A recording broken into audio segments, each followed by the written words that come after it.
Ang pumili sa Diyos ay hindi ikaw. Siya ang pumili sa iyo. Kaya ka pala nakakilala sa Diyos dahil pinili ka niya. Hindi dahil pinili mo siya para wala tayong maipagyabang. Amen ba tayo dyan? Amen. Pag naligtas ka, pag harap mo sa Diyos, hindi mo pwedeng sabihin, Panginoon, naligtas ako kasi nakilala kita. Naligtas ako kasi tinanggap kita. Sasabihin sa iyo ng Panginoon, naligtas ka kasi niligtas kita. Amen. Si Lord ang nagligtas, hindi ikaw. Lagi natin isasantabi yung sarili natin at sasabihin natin, Lord, ikaw lang talaga to. It is by grace. By God's grace alone.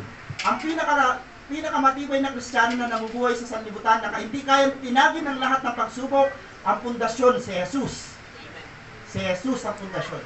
Kaya sabi ng Panginoon, yung matalinong mga nagtayo ng bahay. Yung isa nagtayo ng kanyang bahay sa buhanginan, dumating ang pagsubok na wash out. Kasi bakit po? Mababaw ho ang hukay. At saka mali, kasi sa buhanginan nagpundasyon. Yung isa naman sa bato, yun si Jesus. Ang tanong, saan nakapundasyon ngayon ang iyong pananampalataya? Sa tao? Sa simbahan? Sa pastor? Nandun ka sa buhanginan. Pero kung ang iyong pananampalataya nakapundasyon sa bato kay Jesus, kahit anong uyog ng lindol, kahit anong uyog ng pagsubok, mananatili ka nakatayo kasi si Jesus ang pundasyon mo. Alam niyo, hindi natin mararanasan talaga ang totoong kapatawaran kapag hindi mo inamin na makasalanan ka. Kailan lang muna natin naamin na tayo makasalanan? Nung inaccept natin inaccept natin si Jesus bilang ating tagapagligtas, ibig sabihin, sinasabi mo sa Panginoon, Lord, makasalanan ako at kailangan kita na tagapagligtas ko. Maraming mga tao hanggang ngayon, pasensya sa word, mayayabang. Na parang ang tingin nila sa sarili nila, kaya nilang iligtas ang sarili nila, kaya wala na silang pakialam sa gawain ng Diyos, sa salita ng Diyos. Sa totoo lang ho, hindi pwedeng ganun.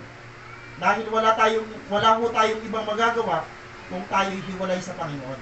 Kahit meron ka na lahat ng bagay, pero pag si Lord ang kulang sa iyo, dapat maramdaman mo yung pagkauhaw at pagkagutom dahil yun ang talagang sign na ikaw ay tunay na Christian. Isang sign na talagang para ka sa Diyos, uhaw at gutom ka sa Diyos. Amen.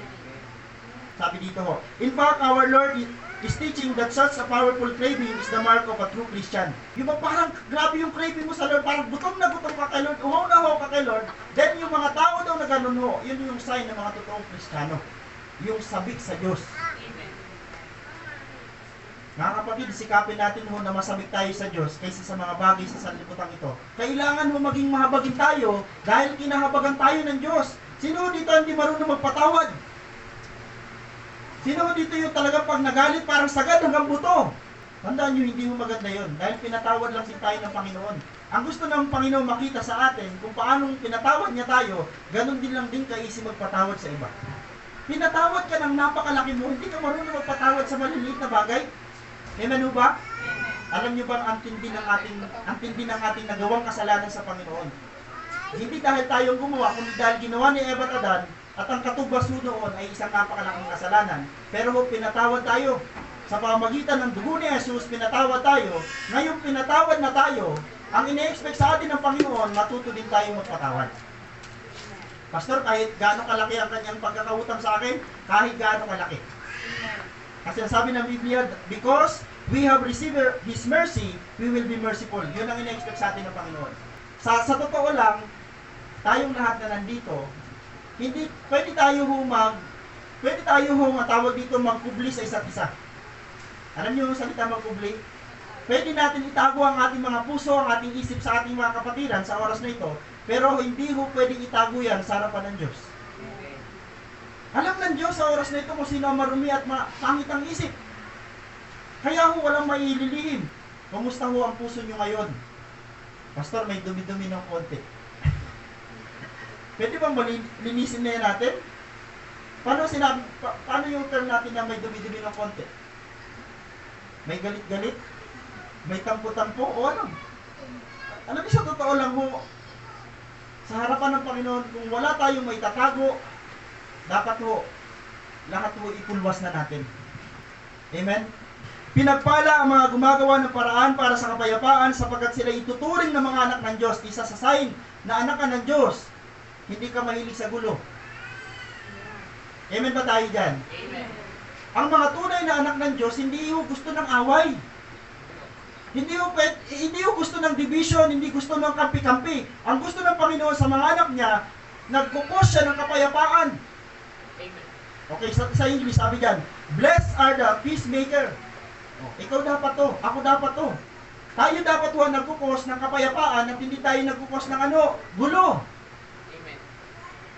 Amen, no? Sabi dito, those who promotes God's message of peace through Jesus the Messiah will receive the ultimate reward of being called sons of God. Yan ang pinakamatindi natin noong reward sa Diyos. Yung tawagin ka ng Diyos na anak niya. Ang anak ng Diyos, ang sabi ng Biblia, ang anak daw ho ng Diyos ay gumagawa ng paraan sa kapayapaan. Sa ipagkakasundo, magpupos ka ng daan para ho ang tao na wala sa Diyos, pupunta sa Diyos. Amen. Ang mga Christian ang dapat umaakay sa mga tao sa labas papunta sa Panginoon. Pag Diyos ang nangako, totoo. Totoo ang pangako ng Diyos, hindi siya tao na nagsisinungaling. Ang pinagpala ng Diyos ay hindi pwede sumpain ng tao. Asan ka doon? Pastor, ako'y pinagpala ng Diyos. Kaya kahit anong curse sa'yo ng tao, hindi ka pwedeng masumpa dahil ikaw ay pinagpala. Amen. Amen po ba? Pinagpala tayo ng Panginoon. Hindi dahil meron tayo ng lahat, hindi dahil sagana tayo ng lahat o iba tayo sa lahat, pinagpala tayo dahil yun ang sabi ng Diyos, pinagpala kita. Wag na wag mong aalisin sa puso mo yung laging mauhaw sa Diyos. Yung laging magutom sa salita ng Diyos at sa Diyos mismo.